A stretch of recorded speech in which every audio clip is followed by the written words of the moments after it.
কিভাবে শিক্ষিত বলবো? আপনি শিক্ষিত হয়েছেন, এরপরে তবলিগে গেছেন, তবলিগের ফাজাইল আমল পড়ে পড়ে পড়ে মাথাটা নষ্ট করেছেন। আপনাকে যখন বললাম যে একজন তবলিগের লোক বইয়ে লিখেছে যে মক্কায় গিয়ে সালাত পড়লে নেকি হবে, কাবায় সালাত পড়লে নেকি হবে 1,00,000 গুণ বেশি, আর টঙ্গীর মাঠে গিয়ে নামাজ পড়লে নেকি হবে 1,000,000 গুণ বেশি। তখন আপনি আমাকে বললেন, প্রফেসর সাহেব বললেন যে আল্লাহ তো দিলে দিতেও পারে। আপনাকে আমি কিভাবে শিক্ষিত বলবো বলেন তো? আপনাকে জাহেল বলতেই হবে, আপনাকে মূর্খ বলাই লাগবে। আমি যদি আপনাকে মূর্খ না বলি তাহলে আমার ঈমান থাকবে না। কারণ কাবা ঘরের উপরে একটা অপবিত্র জায়গাকে আপনি প্রাধান্য দিয়েছেন। বুঝেননি কথা? কষ্ট হয়? হয় হয়, একটু কষ্ট হয়। কেন প্রাধান্য দিলেন আপনি? কাবাকে চিনেন আপনি, ওই যোগ্যতা আপনার হয়েছে। কাবাকে চিনেন না, এটাই আপনার অযোগ্যতা, এটাই আপনার মূর্খতা, এটাই আপনার জাহেলিয়াত। আপনি কি বলেন? আপনাকে জাহেল বলে মানে 100 বার বলবো জাহেল আপনাকে, বলবো অবশ্যই। কিসের প্রফেসরশিপ আপনার? জান ধুয়ে রেখে আসেন ওখানে। ইসলামের কাছে আপনার 5 পয়সা দাম নাই। হতে পারে আপনার 14,000 ডিগ্রি আছে, তাতে আল্লাহর যায় আসে না। কিসের ডিগ্রি নিয়েছেন আপনি? খেতা সেলাই করার ডিগ্রি নিয়েছেন, আমার দরকার নাই সেটা। আপনি বিসমিল্লাহ বলা শিখেন না এখন পর্যন্ত। নামাজ পড়বেন, হুজুর লিখে রাখছে যেটা ওযুর দোয়া, আপনি পড়ছেন, শিক্ষিত মানুষ পড়ছে, কোনোদিন তদন্ত করতে জানেন না আপনি। আপনি কিসের শিক্ষিত মানুষ? কিসের শিক্ষিত মানুষ? বললেই খেপে যান মানে আপনি তদন্ত করতে জানেন না একটু? মুজাফফর তো বলল যে বিসমিল্লাহিল আলিউল আযীম আল ইসলামু হাক্কুন আল কুফরু বাতিল আল ঈমানু নূরুন আল কুফরু যুলমাতুন। এই দোয়া নাকি জাল দোয়া। দেখি আপনি সচিব মানুষ, এক হুজুরকে ইমাম সাহেবকে প্রশ্ন করলে ইমাম সাহেবের পিছনটা আস্তে করে হলুদ হয়ে যাবে, জানেন? আপনি জিজ্ঞেস করলেন না কেন ইমাম সাহেবকে? ইমাম সাহেব শোনেন তো, মুজাফফর বিন মুহসিন বলছে আমরা যে ওযুর দোয়াটা পড়ি এটা নাকি জাল।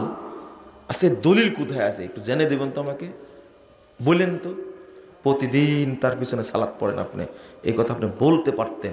আপনি কিসের সচিব? আপনি কিসের বিসিএস ক্যাডার? আপনি কিসের সরকারি কর্মকর্তা ছিলেন? আপনি রিটায়ার্ড করেছেন মানে বোবা হয়ে গেলেন? জিজ্ঞেস করবেন ইমাম সাহেবকে, ইমাম সাহেব এই দোয়া কে বানাইছে? আপনার ইমাম তো দূরে কর, ওর 14 গোষ্ঠী কবর থেকে বের করলে বের করতে পারবেন না এই দোয়া। জান চ্যালেঞ্জ। তা আপনি এটা যাচাই করতে জানেন না, তা আপনাকে শিক্ষিত বলবো কি করে? আল্লাহর নবী সাল্লাল্লাহু আলাইহি সাল্লাম বলছেন বিসমিল্লাহ। কি বলছেন? বিসমিল্লাহ। শুধু বিসমিল্লাহ বলতে ওযুর শুরুতে। কোরআনের মধ্যে বিসমিল্লাহির রহমানির রহিম 114 জায়গায় এসেছে। 114 জায়গায় এসেছে বিসমিল্লাহির রহমানির রহিম।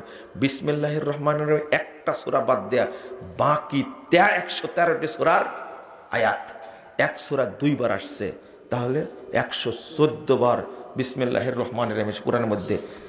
যদি ওযুর সময় বলেন বিসমিল্লাহির রহমানির রহিম, বেদাত হবে, বেদাত হবে।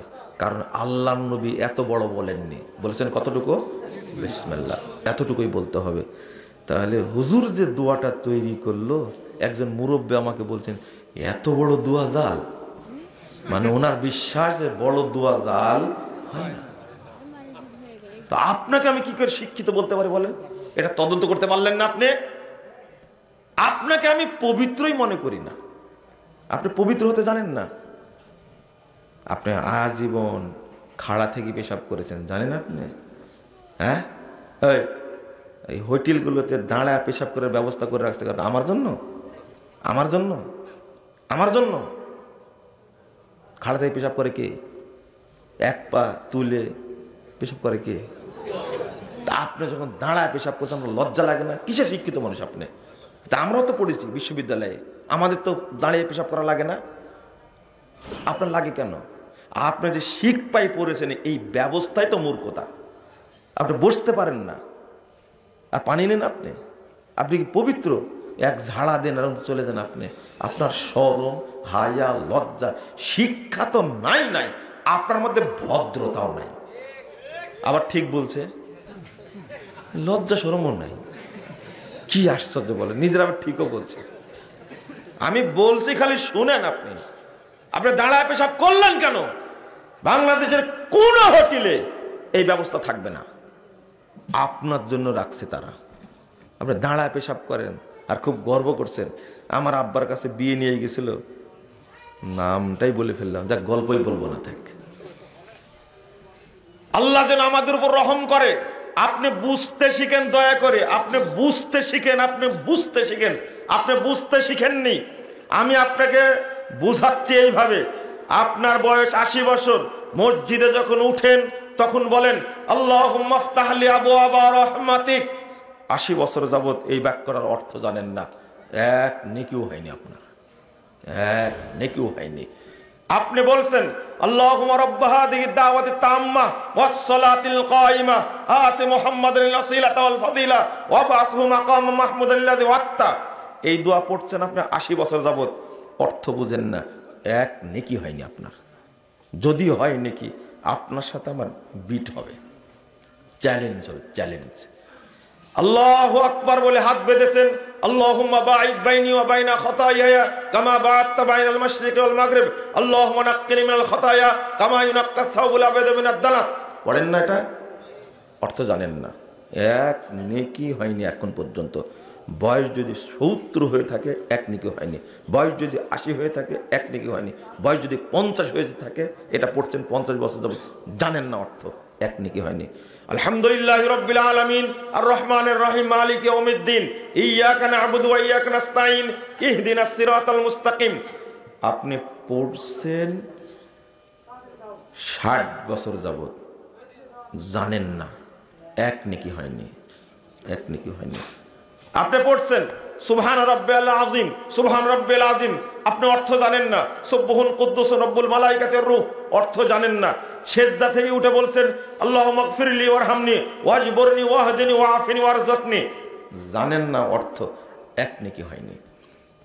আপনি পড়ছেন আল্লাহুম্মা সাল্লি আলা মুহাম্মাদ ওয়া আলা আলি মুহাম্মাদ কামা সাল্লাইতা আলা ইব্রাহিম ওয়া আলা আলি ইব্রাহিম ইন্নাকা হামিদুম মাজিদ।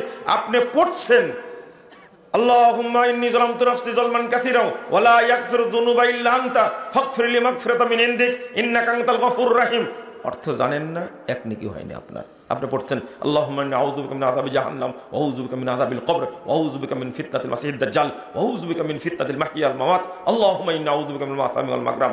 পড়ছেন 70 বছর যাবত, এক নেকি হয়নি আপনার, এক নেকি হয়নি, এক নেকি হয়নি আপনার। যদি হয়ে থাকে, এটা বিট হবে আপনার সাথে।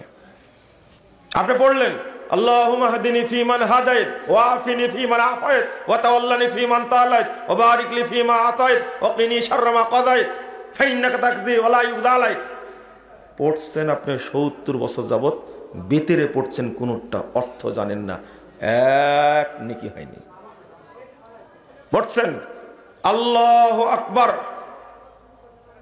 আল্লাহুম্মা গফিরলি হাইয়িনা ওয়া মাইয়িতিনা ওয়া শাহিদিনা ওয়া গায়িবিনা ওয়া সগীরিনা ওয়া কাবীরিনা ওয়া যাকারিনা ওয়া উনসানা আল্লাহুম্মা মান আহইয়াতাহু মিন্না ফাহইয়াল ইসলাম ওয়া মান তাওয়াফাইতাহু মিন্না ফাতাওয়াফাহু আলাল ঈমান আল্লাহুম্মা লা তাহরিমনা আজরাহু ওয়া লা তাফতিননা বা'দা আল্লাহুম্মা গফির লাহু ওয়ারহামহু ওয়াফি আনহু ওয়া আকরিম নুজুলাহু ওয়া ওয়াসসি মাদখালাহু ওয়া আগসিলহু বিল মা'i ওয়া সালজি ওয়াল বারদি কামা ইউনাক্কা সাওবুল আবাদ মিনাদ দানাস ওয়া আবদিলহু দারান খায়রাম মিন দারিহি ওয়া আহলান খায়রাম মিন আহলিহি ওয়া যাওজান খায়রাম মিন যাওজিহি ওয়া আইযহু মিন আযাবিল কবরি ওয়া আযাবিন নার ওয়া আদখিলহুল জান্নাহ ওয়া আইযহু মিন আযাবিল কবরি ওয়া আযাবিন নার।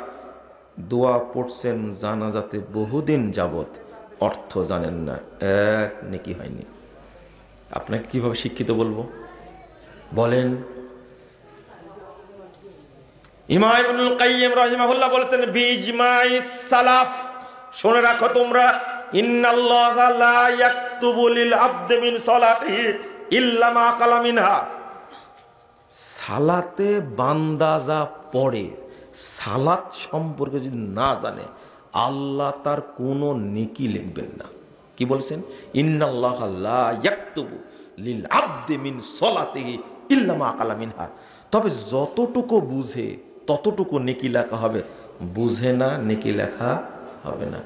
সালাত পড়ে বের হয়ে আসছেন আল্লাহুম্মা ইন্নী আসআলুকা মিন ফাজলিক, অর্থ জানেন না 80 বছর যাবত, নেকি হয়নি।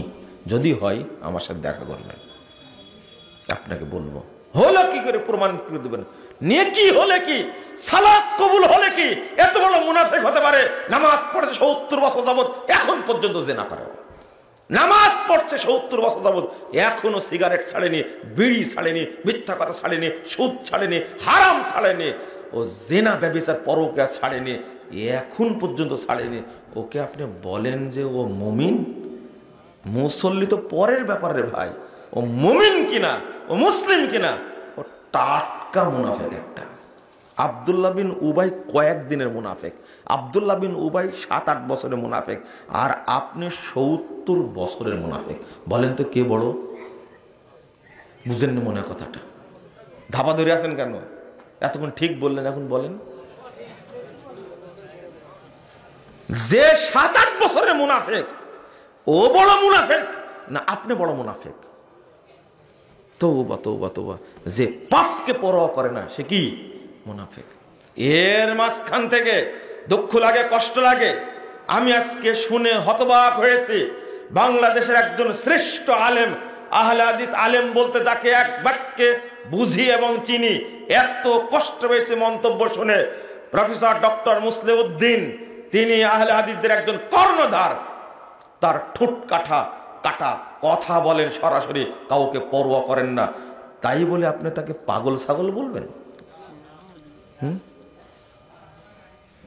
জাহেল, তুমি জাহেল, 1 নম্বর জাহেল। তুমি এলমের কি জানো? তুমি গালি দাও কেন? চেনো ডক্টর মুস্তাফিজ সাহেবকে? চেনো তুমি?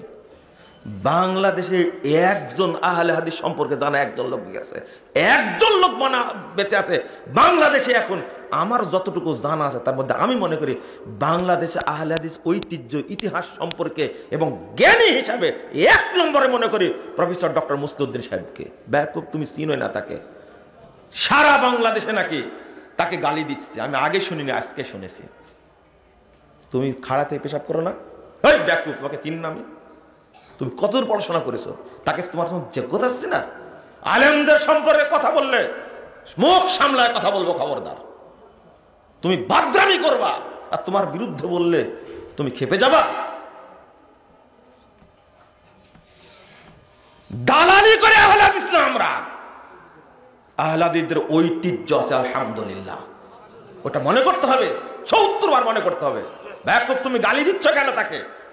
চিনো আহলে হাদিসদের আক্রমণ হয়েছে, ও মুখ পোড়া শয়তান, তোমাকে তো দেখা যায় না সেখানে, সেখানে দেখা যায় ডক্টর মুস্তাফিজ সাহেবকে। তুমি যাও না কেন ওখানে?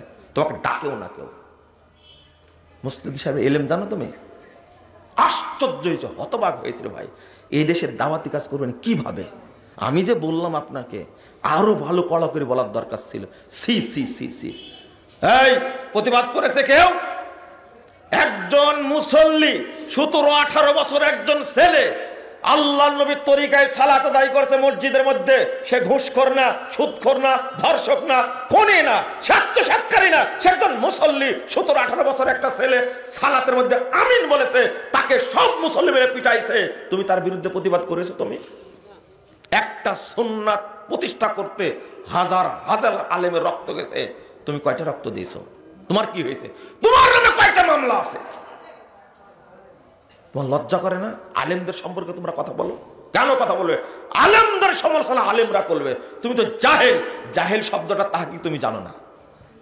আলেমদের সম্পর্কে কথা বলবে কেন? আজকে কষ্টের সাথে কথা বলছি। ডক্টর মুস্তাফিজের ভুল তুমি ভালো ধরতে পারো না, আমি ভালো ধরতে পারি। কোন জায়গায় ভুল করে কোন আলেম, আলেমরাই ধরতে পারে, তাই না? আপনি ধরতে পারেন? আপনাকে এত ভালোবাসি, আপনাদেরকে এত, এই ছোট ছোট চ্যাংটা পোলা পান আমাদের কাছে উঠা বসা করে, তাদেরকে আমরা খুব আদর করি, খুব স্নেহ করি, খুব স্নেহ করি। তোমরা যে ফেসবুকে এতবার দৌড়াদৌড়ি করো এটা তো জানি না। হ্যাঁ, সি সি সি সি। একজন আলেম সম্পর্কে লিখতে পারলে আমাকে গালি দাও, তোমরা আমাকে গালি দাও, আমি কিচ্ছু বলবো না, কিছুই বলবো না। ওই যে কিছুক্ষণ আগে বললাম না, রেজাল্ট করে আপনাকে বলে যে মুজাফফর জারুর সন্তান। খুব কষ্ট হয়, আমার বাপ মা এখনো বেঁচে আছে, তাই একটু কষ্ট হয়, কিন্তু ওর জন্য দোয়া করে আল্লাহ হেদায়েত দান করে। আমাকে গালি দেন, আমাকে গালি দেন। আমি কিচ্ছু বলবো না, আমার পরিবারও কিছু বলবো না। আমাকে যদি দিনের জন্যই কথা বলার জন্য মেরে টুকরো টুকরো করেন, আপনার জন্য কেউ কিচ্ছু বলবে না, পরিবারের কিচ্ছু বলবে না, ইনশাল্লাহ বলবে না। কিন্তু যদি কোরআন হাদিসকে কিছু বলেন, আহলে হাদিসদের যদি কিছু বলেন, একবার ছিঁড়ে আপনাকে বসাই দিব ইনশাল্লাহ, মনে করেন যতদিন বেঁচে আছে। হ্যাঁ, এখানে ছাড় নাই। ইলমের মর্যাদা জানলে, আমি বলছিলাম এখানে বলতে গিয়ে কথাটা ছুটে গেছে। বলেন তো এই মাজলিসের ফজিলত সম্পর্কে আল্লাহ এত বললেন কেন? এর কারণটা হলো, এটা হলো মাজলিসুল ইলম, ইলম শিক্ষার মাজলিস। এটা হলো মাজলিসের দাওয়া, এটা হলো দাওয়াতের মাজলিস। এই জন্য আল্লাহ এই মাজলিসকে এত মর্যাদা দিয়েছেন, এত মর্যাদা দিয়েছেন। একজন আলেমের ভার আপনি কি নিতে পারবেন? আল্লাহু আকবার। আপনার মতোই কিছু লোক ইমাম বুখারীকে দেশ থেকে বের করে দিয়েছে। খুব কষ্ট হয়। হ্যাঁ হ্যাঁ, ঠিক আছে ঠিক আছে ঠিক আছে, আপনারা আলেমদের সাথে এগুলো করবেন, এটাই ইতিহাস, এটাই ইতিহাস। করেন করেন করেন, এটাই ইতিহাস। আলেমদের, সালাফি আলেমদের ভুল হলে আপনি সরাসরি সামনে কেন আলোচনা করবেন, গালিগালাজ করবেন কেন? আপনার চেয়ে তো মনে হয় আমি ধরতে পারবো, আমরা যারা বুঝি তারা ভুল ধরতে পারবো, আমরা বলি না, আপনি বলেন কেন? এটা কষ্ট। যদি মর্যাদা বুঝতেন, ইলমের মর্যাদা, তাহলে আপনি এগুলো করতে পারতেন না। উল্টাটা দেখেন, উল্টাটা দেখেন। এক শ্রেণীর আলেম বাংলাদেশের, তারা বলে আহলে হাদিসরা হলো আহলে খবিশ, বলে না? বলে আহলে হাদিসরা হলো ইংরেজদের দালাল, বলে বলে আহলে হাদিসরা হলো ইহুদি খ্রিস্টানদের প্রোডাক্ট, বলে। তো আপনি তাকে কিছু বলেন না কেন? সি সি সি সি, নাউজুবিল্লাহ নাউজুবিল্লাহ। আর বলছে, আরে আহলুল হাদিস বলতে বোঝানো হয়েছে মুহাদ্দিসদেরকে। কাদেরকে?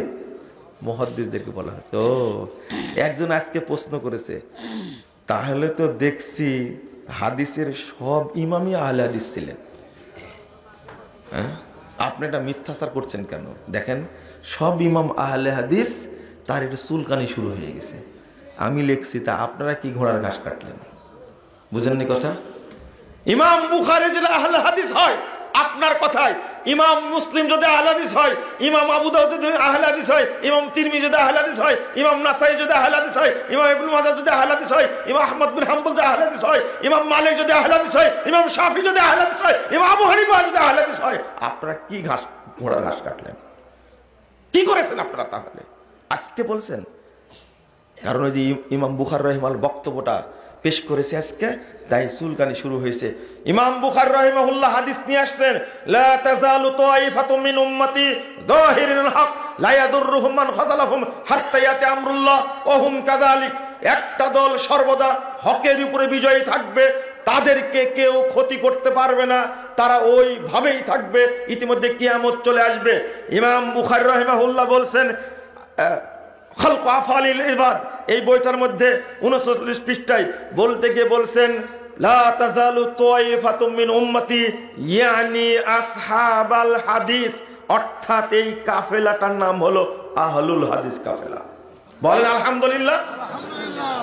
এবার ইমাম তিরমিজি রাহিমাহুল্লাহ বলছেন, দেখেন ইমাম তিরমিজি বলছেন, সামিতু মুহাম্মাদান, আমি ইমাম বুখারীকে বলতে শুনেছি, সামিতু আলী ইবনে আল মাদানী, আমি আমার উস্তাদ ইমাম আলী ইবনে আল মাদানীকে বলতে শুনেছি, লা তাযালু তাইফাতুম মিন উম্মতি যাহিরিনাল হক ইয়ানি আহলুল হাদিস। তিনি বলছেন ইয়ানি আহলাল হাদিস। এই কথা বলতে গিয়ে ইমাম তিরমিজি রাহিমাহুল্লাহ বলছেন, আমি আমার উস্তাদ ইমাম বুখারীকে বলতে শুনেছি। ইমাম বুখারী বলছেন, আমি আমার উস্তাদ আলী ইবনে মাদানীকে বলতে শুনেছি, একটি দল হকের উপর বিজয়ী থাকবে। এর দ্বারা আহলুল হাদিসদেরকে বোঝানো হয়েছে। বলে আলহামদুলিল্লাহ। এটা কিন্তু তিরমিজির ইবাদত বলছে। কোন কিতাবের? সম্মত 2229 নম্বর হাদিস। এটা দিয়ে সার্চ দিলে পেয়ে যাবেন, বাংলা তিরমিজির মধ্যে পাবেন। আপনি কি বুঝতে পারছেন? এখন তারা অপব্যাখ্যা করছে, এই আহলে হাদিস বলতে মুহাদ্দিসগণ গো, সাধারণ লোক না। তওবা তওবা তওবা, আস্তাগফিরুল্লাহ।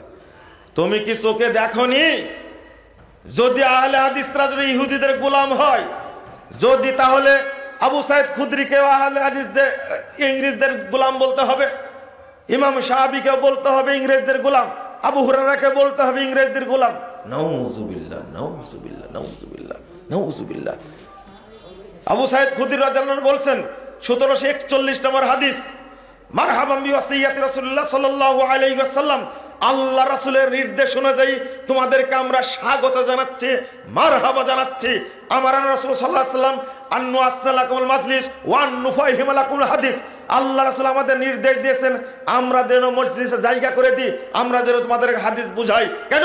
ফাইন্নাকুম খুলুফুনা ওয়া আহলুল হাদিসে বাদানা, কারণ তোমরা আমাদের উত্তরসূরি এবং তোমরাই আহলুল হাদিস। হাদিসের সনদে একটু ত্রুটি আছে, কিন্তু শেখ আলবানী রাহিমাহুল্লাহ বলছেন এই হাদিসের অন্য সাক্ষী আছে, এই জন্য হাসান। আপনি কিভাবে বলবো? আপনি বুঝেননি কথাটা এইভাবে বলছেন কেন? লা হাওলা ওয়ালা কুওয়াতা ইল্লা আস্তাগফিরুল্লাহ, আস্তাগফিরুল্লাহ। কে ধরে রাখবে শরীয়ত? কে এই ইলমকে ধরে রাখবে? আমাদের অভ্যাস হয়ে গেছে জেনারেল শিক্ষিত ব্যক্তিদের মতো আলেমদেরকে কি করা? অবজ্ঞা করা। আপনি যে ছেলেগুলোকে আজকে বিদায় দিলেন, বুঝতে পারলেন? আপনি কি ভাবতে পারলেন ছেলেটা কিভাবে আয়ত্ত করেছে কোরআনকে? নাম কি যেন? মাহিম। কিভাবে আয়ত্ত করেছে শোনেন। আমরা টিচারদের ভাই বানি, অনেক প্রতিষ্ঠানে নিয়ে যাই, ডেকে নিয়ে যায় ভাই বানাবার জন্য। আমরা হাফেজদের আলেমদের ভাই বানি, আমরা বুঝি কোথায় থেকে ধরলে তারা কেমন ভাবে উত্তর দিবে। আমি আশ্চর্য হচ্ছি। এই জন্যই তো আল্লাহ রাসূল বলছেন 1464 নম্বর হাদিস আবু দাউদের মধ্যে এসেছে, আল্লাহ রাসূল বলছেন ইউকালু লিসাহিবিল কুরআন, কোরআনের হাফেজকে কিয়ামতের দিন আল্লাহ বলবেন, ইকল বলা হবে, আল্লাহ বলবেন ইকরা, তুমি পড়ো, ওয়ারতাকি, আর তোমার মর্যাদার উপরে উঠতে থাকো। ওয়ারাত্তিল কামা কুনতা তুরাত্তিলু ফিদ দুনিয়া, তুমি তারতিল সহ পড়তে থাকো যেভাবে দুনিয়া পড়তে। ফা ইন্না মানজিলাক ইনদা আখিরি আয়াতিন তাকরাউহা, তোমার মর্যাদা তুমি বাছাই করে নাও, যেখানে পড়তে পড়তে গিয়ে তুমি থেমে যাবে ওই জায়গাতে তুমি জান্নাতে থাকতে পারবে। এই ছেলেকে আল্লাহ পড়তে বললে পুরা কুরআনই পড়ে ফেলবে, পুরো পড়ে। আপনি বলছেন আমি কেন কয়েকটা আয়াত পড়তে বলেছি জানেন?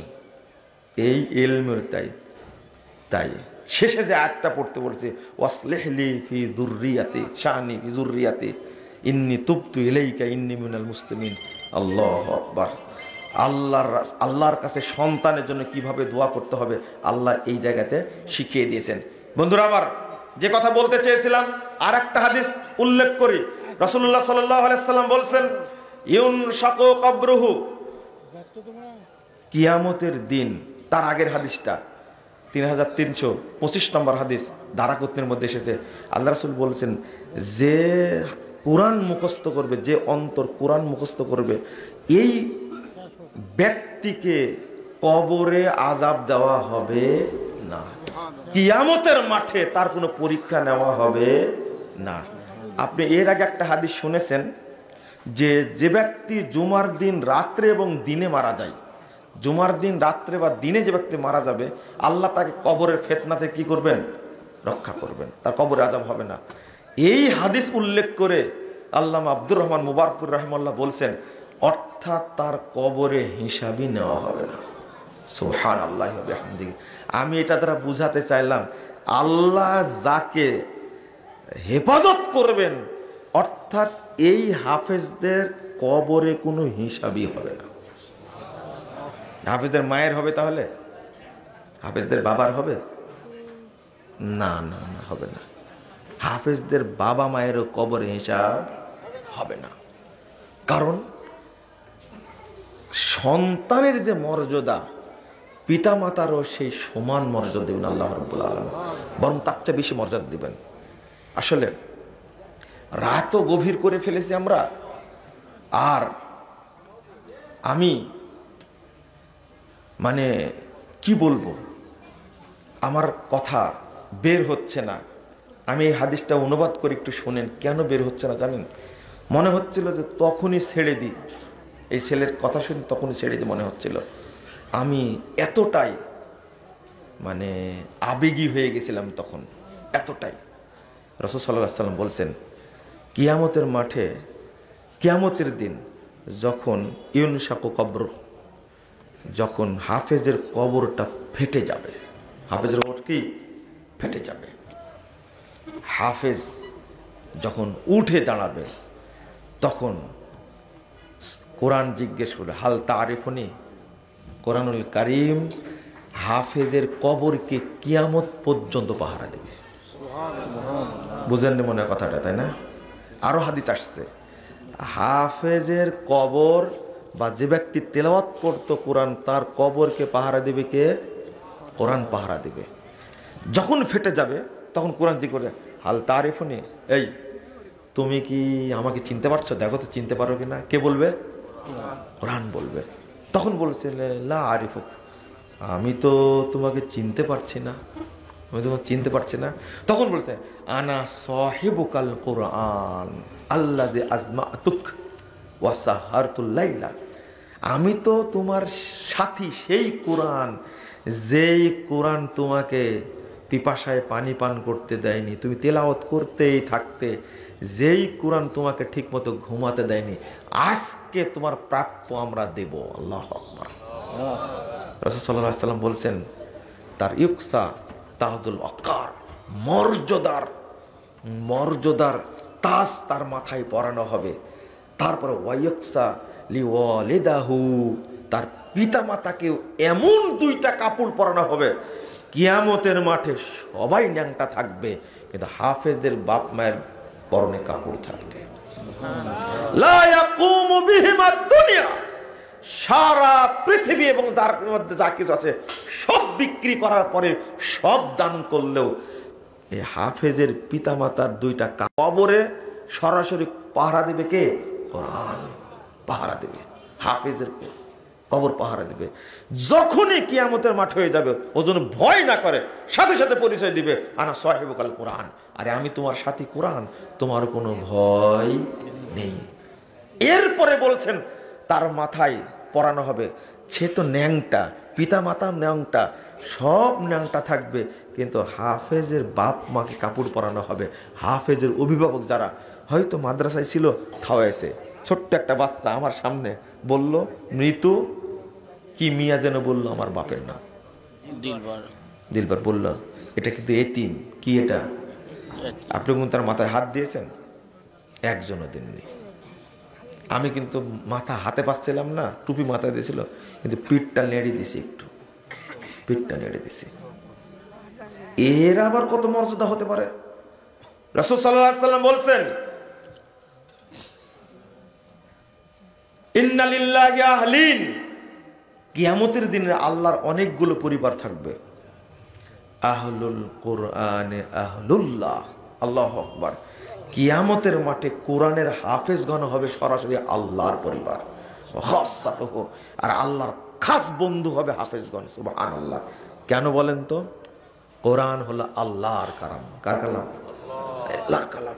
আল্লাহ রাসূল বলতেন, ইকরাউল কোরআন ফাইন্নাহু ইয়াতি সাহিবাল লাক, তুমি কোরআন বেশি বেশি তেলাওয়াত করো, কাল কিয়ামতের মাঠে তোমার সাথী হবে কে?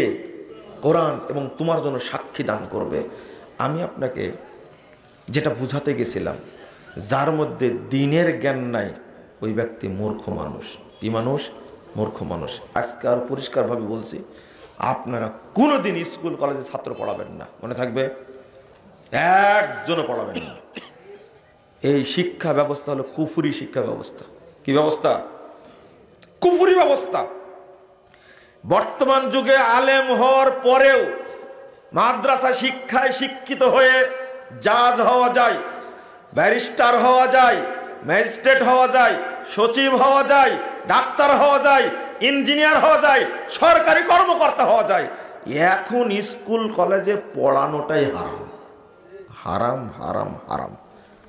ওই কি সিলেবাসে লিখে রাখছে, ওটা দেখার কি দরকার? আমি দেখেও না, বলিও না। আমি মুসলমানের বাচ্চা, আমি মুসলিম, আমি ওখানে পড়ানোকে জায়েজই মনে করে না। যেখানে পড়ালে বানর তৈরি হয় ওখানে পড়াতে হবে। যেখানে পড়ালে আল্লাহকে গালি দেয়, যেখানে পড়ালে নবীকে গালি দেয়, যেখানে পড়ালে ইসলামকে গালি দেয়, যেখানে পড়ালে কোরআনকে গালি দেয়, ঢাকা বিশ্ববিদ্যালয়ে এখন কি হয়েছে জানি না, এর আগে প্রত্যেকটা ডিপার্টমেন্টে এক একটা শিক্ষক হলো ইবলিসের উপদেষ্টা। এত শয়তানের শয়তান। প্রত্যেকটা বিশ্ববিদ্যালয়ে, রাজশাহী বিশ্ববিদ্যালয় আছে অনেক ইবলিস আছে।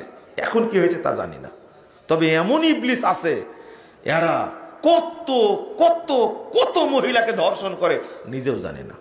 কত ঘটনা নিবেন, স্কুল কলেজে পড়াবেন।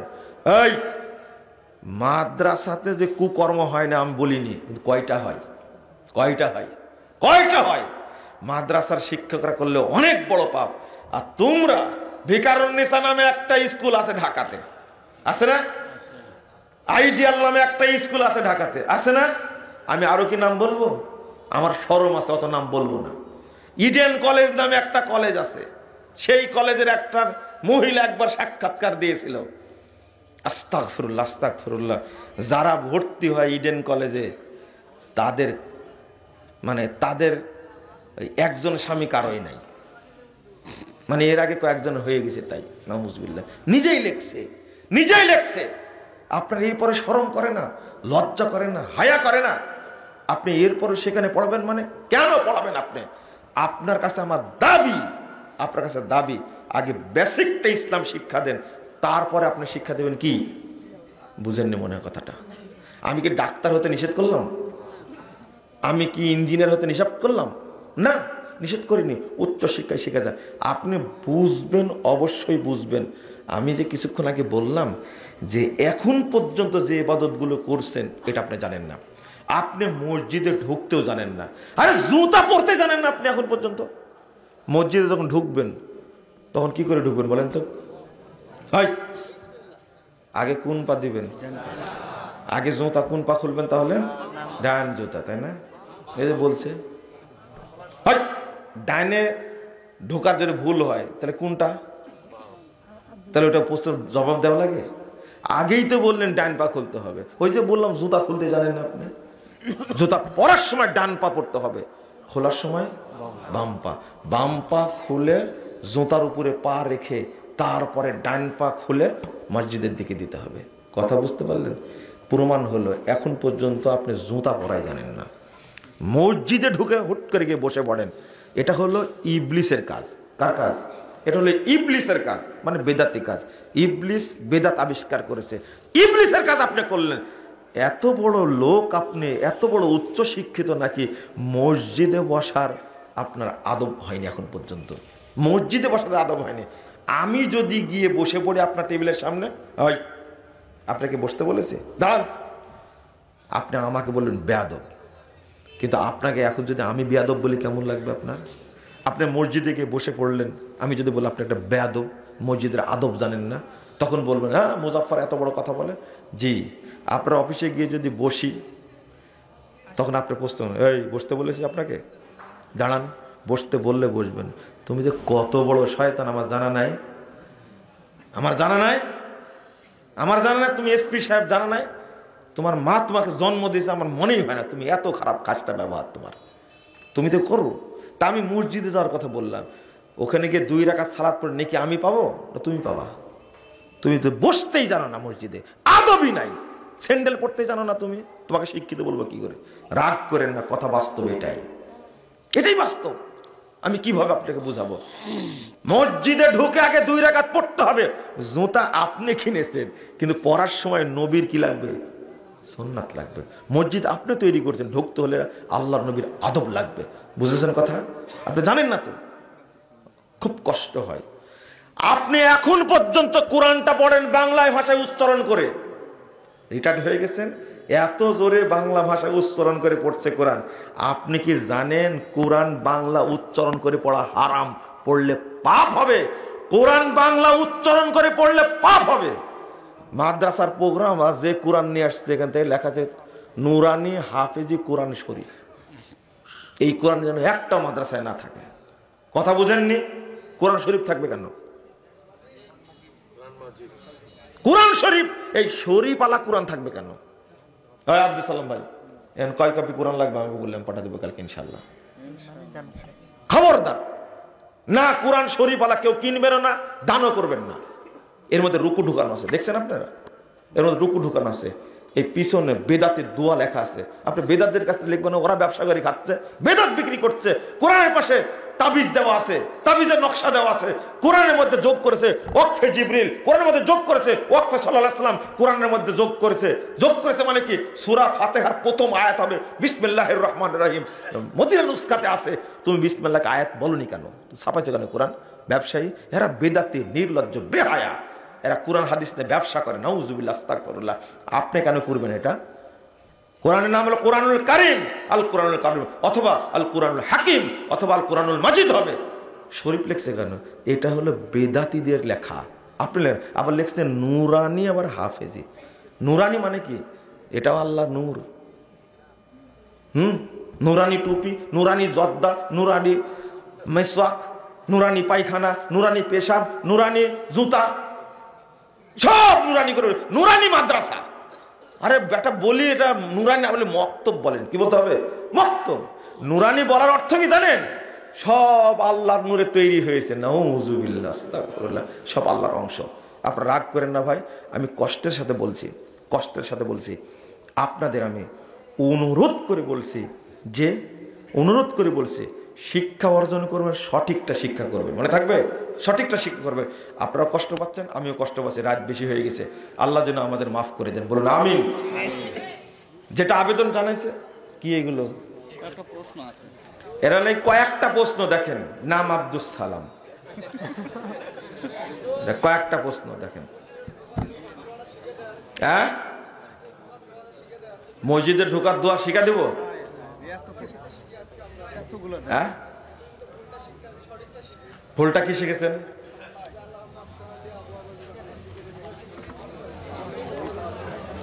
দেখেন এখনই শুনতে বললাম কি আর শুনলো কি? আমি দোয়ার কথা বললাম না অর্থ জান না তাই বলেছি? আচ্ছা, প্রথম বয়স কত হয়েছে আপনার? 22 বছর। এই ছোট্ট দোয়ার অর্থ এখনো শিখেননি কেন বলেন দেখি? না, এখন যদি দোয়া শিখা দেওয়ার পরে যদি আপনি বলেন আর একটা যদি বলেন, তখন আমার তো উপায় থাকবে না। আর একটা কি বলবো কি? থামেন, আর একটা কি বলবো কি? না, বলা যাবে না। আল্লাহুম্মা আফতাহ লি আবওয়াবা রাহমাতিক।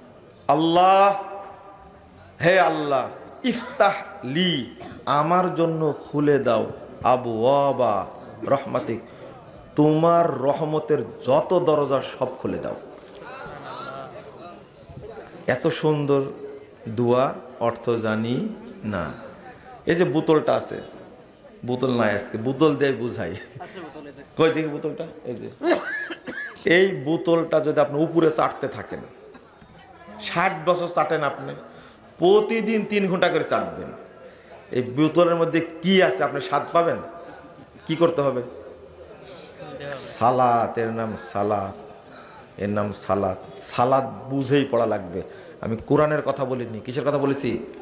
সালাতের কথা বলছি। সালাত অবশ্যই বুঝে পড়া লাগবে, তাহলে আসর হবে ইনশাল্লাহ।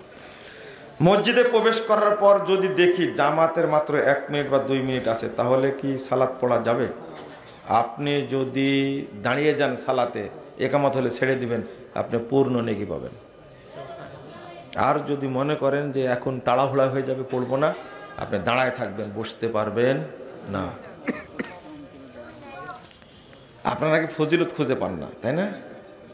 সব জায়গায় ফজিলত খুঁজেন, এখানেও তো ফজিলত আছে।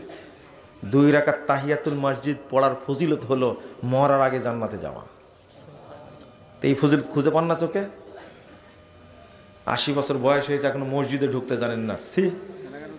সূরা ফাতিহা বাংলা না বুঝলে একটা নেকি হবে না। এটা কোন হাদিসে আছে?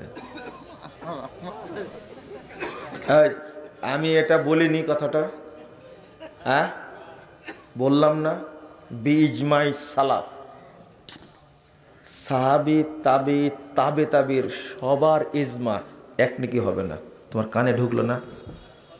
এটা শুনেনি। ইমাম ইবনুল কাইয়্যিম রাহিমাহুল্লাহ উল্লেখ করেছেন, খামাখা দলিল ছাড়া মুজাফফর কোনো কথা উল্লেখ করবে না ইনশাআল্লাহ। সিঙ্গাপুর প্রবাসী 20,000 টাকা দিচ্ছে, তাই না? এটারও প্রশ্ন নাকি? আব্দুল সালাম ভাই দেন দেন, সবই দেবো, দেন। আপনার টেনশন করছেন না, প্রশ্নের উত্তরটা আমি দেবো। উনি দিবেন বলেন তো? নাম আব্দুল সালাম। 20,000 টাকা কি দিবে না দিয়েছে না কি করে? নগদ 20,000 টাকা। এগুলো প্রশ্ন আছে কি এখানে? আমাকে প্রশ্ন আকারে দিয়েছে এখানে। আমি দোয়া করি সিঙ্গাপুর প্রবাসী ভাইয়ের জন্য, জনি ইসলাম নামটা আল্লাহ যেন তাকে কবুল করেন। আমার দোয়া কি জানেন? আমি যে দোয়া করি, দিব দিব। একজন আব্দুল্লাহ নুমান নাইম, লন্ডন প্রবাসী, 5,000 টাকা দিছে। ছেলে দিয়েছে না বাপ দিয়েছে? শুনি আগে। ছেলে দিয়েছে, ও কেবলে গেছে, তাই না? কত সুপারিশ আর করবেন, নাম আব্দুল সালাম। শোনেন, সুপারিশ করলেও আমার সম্পর্কে ভাতিজা হয়, তবে এই 5,000 টাকা দিয়েছে, শুরুতে দিছে তো, এই 5,000-এর সাথে বাপ আরো 5,000 যোগ করবে ইনশাল্লাহ। বাপ কত দিছে তা জানি না, আমি বলে দিলাম, আর যোগ না করলে আপনি আমাকে বলবেন। দোয়া, আল্লাহ তুমি তাদের প্রতি টাকায় 1 কোটি টাকা বরকত দিও। আমিন। আবার আল্লাহুম্মা আমিন বলে। বাদশা ভাই তো আমার খুব প্রিয় মানুষ, বুঝতে পারলেন?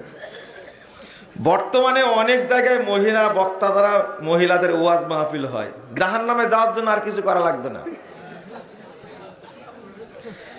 আমি প্রবাসে থাকার সময় অমুসলিম দোকানদার থেকে বাকি নিয়েছি, আমি তাকে চিনি না, এখন তার ঋণ কিভাবে পরিশোধ করব? জনকল্যাণে টাকাটা দিয়ে দিবেন, দান করবেন। সিরিয়ার মাদ্রাসা দিতে বললো, বুঝতে পারলেন? সিরিয়ার বিদ্রোহী বাহিনী, অর্থাৎ যারা সিরিয়া বিজয় করলো, তাদের আকীদা সম্পর্কে জানতে চায়। তারা সালাফি আকীদার মানুষ, বলেন আলহামদুলিল্লাহ। আরে সিরিয়া জয় হয়েছে তো আহলে হাদিসদের তো একটা বিজয় উৎসব করা উচিত। আলহামদুলিল্লাহ, আলহামদুলিল্লাহ পড়েছেন আপনারা? আরে বাশার শয়তানকে তাড়ানো হয়েছে মানে কি, কি যে খুশি হয়েছে আমি তার হিসাব দিতে পারবেন না, আল্লাহই ভালো জানে। এই শয়তান কত আলেমকে হত্যা করেছে। এই সিরিয়ার স্মৃতি, বাংলা পৃথিবীর সিরিয়ার স্মৃতি, সিরিয়াতে কত বড় বড় আলেমের জন্ম। আল্লাহু আকবার। ইবনে তাইমিয়া এই সিরিয়া উপহার দিয়েছে, ইবনে তাইমিয়াকে উপহার দিয়েছে, ইমাম ইবনুল কাইয়িমকে উপহার দিয়েছে, ইমাম ইবনুল কাসিরকে উপহার দিয়েছে, ইমাম যাহাবিকে উপহার দিয়েছে। আল্লাহু আকবার। এত বড় বড় আলেমকে উপহার দিয়েছে সিরিয়া। যে মসজিদটা প্রথম দখল করে আজান দিয়েছে, আল্লাহু আকবার, এই মসজিদটাই হলো সালাফিদের কেন্দ্রীয় মসজিদ। বাশার আল আসাদ এই শয়তান এতদিন 53 বছর মসজিদটা বন্ধ করে রাখছিল। চিন্তা করতে পারছেন? দ্বিতীয় টার্গেট হবে ইয়ামান। কোনটা? ইয়ামান। আল্লাহ যেন ইয়ামানকে বিজয় করে দেন, বলেন আমিন। শোনেন, পৃথিবীতে কোথাও থাকার জায়গা থাকবে না, মক্কাতে মুমিনরা থাকতে পারবে না। আল্লাহ রাসূল বললেন তখন তোমাদের থাকার জায়গা হবে শাম এবং ইয়ামান। শাম এবং ইয়ামান। ইয়ামান দখল করে আছেন শিয়ারা। আল্লাহ যেন শিয়াদেরকে উৎখাত করে দেন, বলেন আমিন। এই শিয়ারা হলো ছদ্মবেশী ইহুদি, শিয়ারা হলো ছদ্মবেশী ইহুদি। ও হুজুর, কি ঘটনা? তুমি চিনলে না? হিজবুল্লাহ আর ইসরায়েল যুদ্ধ বন্ধ করলো কেন? তুমি চিনলে না? এরা বলছে যে আমার বাপের জায়গায় চলে যাচ্ছে, চল একসঙ্গে ওইটা দখল করি আগে। এই হিজবুল্লাহ আর ইসরায়েল শিয়ারা সব মিলে এই সালাফিদের উপরে আক্রমণ করা শুরু করলো। তোমরা তো তালেবানদের দুলা ভাই, তোমাদের চিনি না? হ্যাঁ, তালেবানরা তোমাদের জামাই, তাই না? চিনি না? তুরস্ক, তাই না? তুরস্ক তো আপনাদের খলিফা, এরদোগান খলিফা আপনাদের, তাই না? কি যে করার দরকার আপনাদের জানেন? আকীদা বুঝেন না, তাওহীদ বুঝেন না, মানহাজ বুঝেন না, খালি মানে লাফালাফি করেন, শুধু মারহাবা করেন। আপনি বুঝেন কিছুটা? আমার বহু আগের বক্তব্য আছে, লিখনীয় আছে। সিরিয়ার এই বিদ্রোহীদেরকে যেন আল্লাহ বিজয় দান করেন। এদেরকে অর্থ এবং অস্ত্র সহযোগিতা করছে সরাসরি সৌদি, কুয়েত আর দুবাই। আলহামদুলিল্লাহ। সৌদি আরব চেষ্টা চালাচ্ছে ইয়ামানে যারা আছে শিয়া, তাদেরকে এখান থেকে বহিষ্কার করা, বাদ দেওয়ার। আর আপনার খুব কষ্ট হচ্ছে, হারামাইনের উপরে আক্রমণ করলে, মক্কা মদিনার উপরে আক্রমণ করলে আপনি এত খুশি হন, সৌদি আরবের কিছু হলে আপনি এত খুশি হন, মনে হয় ন্যাংটা হয়ে লাসবে। এরা হলো সৌদি বিদ্বেষী। খবরদার, খবরদার। 14 গোষ্ঠী মিলে সৌদি আরবের বদনাম করেন, কিছুই করতে পারবেন না ইনশাআল্লাহ, কিছুই করতে পারবেন না। আপনার শরম হওয়া উচিত, লজ্জা হওয়া উচিত। কই তালেবানরাও তো বিজয় লাভ করেছে, এরকম কথা তো আমি বলিনি, বলেছি? না না, তালেবানরা এসে আহলে হাদিসদের কচু কাটা করেছে, আহলে হাদিস মসজিদগুলো বন্ধ করে দিয়েছে, আহলে হাদিস মাদ্রাসাগুলো বন্ধ করে দিয়েছে। আফগানিস্তানের সবচেয়ে বড় আলেম যিনি শেখ মোতাওয়াক্কিল, তিনি এত সুন্দর কথা বলতেন, এত বড় পণ্ডিত মানুষ। তালেবানরা ক্ষমতায় এসে 3 দিনের মাথায় তাকে তার বড় ছেলে গুম করেছে। 5 দিন পরে এদেরকে লাশ টুকরো টুকরো করে ফেরত দিছে। আপনাদের দুলাভাই, যে দুলাভাই, আপনাদের লজ্জা নাই, শরম নাই? এই বাংলাদেশ যারা মূর্তি ভাঙছে, তারা কি তাওহীদ প্রতিষ্ঠার জন্য ভাঙছে? ইসলামের জন্য ভাঙছে কি? না না, ভাঙ্গেনি একটাও। তাওহীদের জন্য ভাঙতে হলে আগে মাজার ভাঙার দরকার ছিল। কি ভাঙা দরকার ছিল? মাজার ভেঙে ফেলতে হতো। শেখ মুজিবের মূর্তি বানিয়েছে বাপ বেটি মিলে, অনেক বেটি অনেক বানাইছে। তবে শেখ মুজিবকে সেজদা করে এটা আমার জানা নাই, থাকতে পারে। তবে বাংলাদেশের কোটি কোটি মানুষ লক্ষ লক্ষ মাজারে সেজদা দিয়ে ঈমান নষ্ট করে, পারে না? অর্থাৎ আপনাদের আকীদার তালেবানদের আকীদা একই। তালেবানরা মূর্তি ভাঙছে, মাজারগুলো কি তাজা করেছে। আর আপনারা মূর্তি ভাঙলেন, মাজারের আশেপাশে জাননি, একই। তালেবানরা মাজার পূজারী, ওরা কবর পূজারী। তাদের জন্য কি কাঁদা কাঁদলেন আপনারা?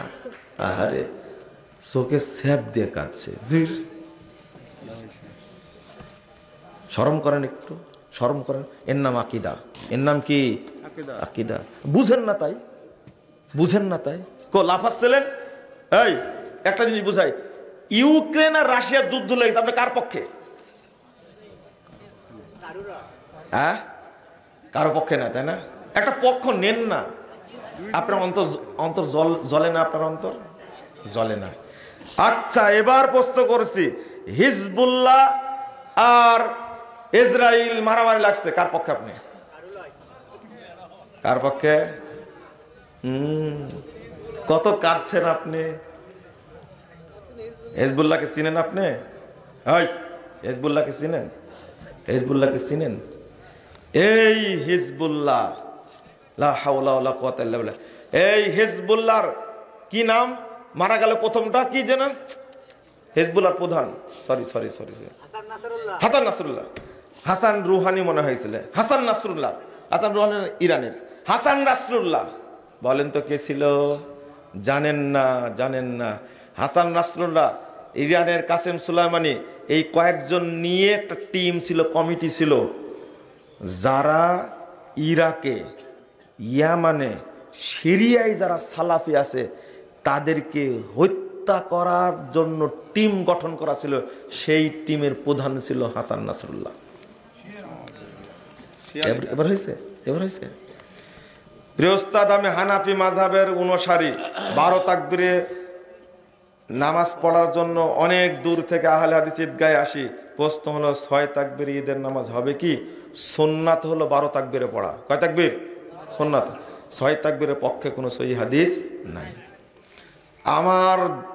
আমার দাড়ি অনেক বড়, ছোট করা যাবে কি? দাঁড়ান, আগে মেপে দেখি কত বড় দাড়ি আপনার, দেখি তো। শোনেন, আপনার কোনো সমস্যা না, শোনেন, আপনার কোনো সমস্যা না, সমস্যা আপনার সাথে যারা যারা বদমাশগুলো তাদের সমস্যা। নাহলে বড় করলেন কেন? আপনার বড় করলেন কেন? না, রেখে দিবেন, দলিল নাই। সূরা ফাতিহা শেষে আমিন জোরে হবে নাকি আস্তে হবে, এই ফতোয়া দেওয়ার জন্য আসছি? আমিন জোরে বলতে হবে। আগে যতটুকু জোরে বলতেন এখন একটু আরেকটু জোরে বলবেন, কারণ এই আমিনকে প্রতিষ্ঠা করে ছাড়তে হবে। বলেন ইনশাআল্লাহ। ইনশাআল্লাহ। বাংলাদেশে একদিন মাজার পূজা থাকবে না, ইনশাআল্লাহ, মনে রাখবেন, থাকবে না। কবর পূজা থাকবে না, ভেঙ্গে চুরমার করে দেওয়া হবে। স্বাধীনতা 3 বার আসলো, 47-এ গোড়াপত্তন হয়েছে, 71-এ হয়েছে, 24-এ আরো পরিষ্কার হয়েছে। কিন্তু আর একটা দরকার, যখন বাংলাদেশে মাজার পূজা, কবর পূজা, খানকা পূজা, এই মুশরিকরা থাকবে না, সব তাওহীদপন্থী হয়ে যাবে। যখন জাতীয়তাবাদ, ধর্মনিরপেক্ষতাবাদ, পুঁজিবাদ, সাম্যবাদ, তারপরে গণতন্ত্র, সমস্ত কুফুরি মতবাদ থেকে বাংলাদেশ মুক্ত হবে, সেই দিন প্রকৃত স্বাধীন হবে ইনশাআল্লাহ। সোয়াদের কোনটি হবে? জোয়াদ না রাসূল সাল্লাল্লাহু আলাইহি ওয়াসাল্লাম কি বলেছেন? এই ফতোয়া দেওয়ার জন্য আসছি, তাই না? আচ্ছা, রমদান না রমাদান? তো ওখানে কি জন্য রমজান হলো? ওদু না ওজু? ওখানে কি করে ওজু হলো? তোমার তলা ফোটা, ভুল করেছে। কাদি না কাজী? কাজী বলেন না কাদি? হ্যাঁ, কাদি কেন বলেন? হজরত না হদ্রত? বোঝা যাচ্ছে এই বাংলাদেশে জোয়াদি ছিল, পরে ফুটা করে ওটাকে দোয়াত করার চেষ্টা করছে। ভালো হয়ে যান। আমরা সবাই মুসলিম, বাংলাদেশে ইসলামী রাষ্ট্র গঠনের কোন দলকে সমর্থন করা যায়? বাংলাদেশে কোনো দল না যে তাকে সমর্থন করা যাবে এই ইসলাম প্রতিষ্ঠা করার জন্য। কথা বুঝতে পারলেন? কোন রাজনৈতিক দল নাই। এখন কি করবেন তাহলে? আপনি আহলুল হাদিসদের মতো তাওহীদ আকীদার দাওয়াত দেন, যদি আল্লাহ সন্তুষ্ট হয় আল্লাহ দিয়ে দিবেন একদিন ইনশাআল্লাহ। এই যেটা প্রশ্ন করলেন উত্তর দিচ্ছি। ডক্টর ইউনূসের রাজনৈতিক দলের নাম কি? কতদিন রাজনীতি করেছেন? কে বসালে ওকে? হ্যাঁ, এটা বুঝে নেন তাহলে। নাহিদার আসিফ এরা যুব দল না ছাত্র দল না যুবলীগ না ছাত্রলীগ? জিরো লীগ। রাষ্ট্র ওরাই চালাচ্ছে। কে চালাচ্ছে? ওরাই রাষ্ট্র চালাচ্ছে। এই দুইটাই চালাচ্ছে। আর বাহিরে থেকে হাসনা, তার কি নাম? সার্জিস। একবারে কানে ধরে না ঘুরাচ্ছে সবাইকে। বুঝতে পারছেন? খালি বলে দেখেন ডক্টর ইউনূসকে রাখবো না, আপনার চুলও থাকবে না, লুঙ্গিও থাকবে না। একবারে আল্লাহ যাকে যেভাবে রাখেন। কিন্তু কোন কোন দল কত বছর যাবত রাজনীতি করছে, কিন্তু কই তারা? কই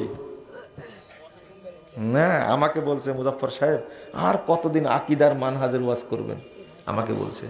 আমি বলছি কেন? কখন আপনি এমপি হবেন, মন্ত্রী হবেন, রাষ্ট্র চালাবেন না?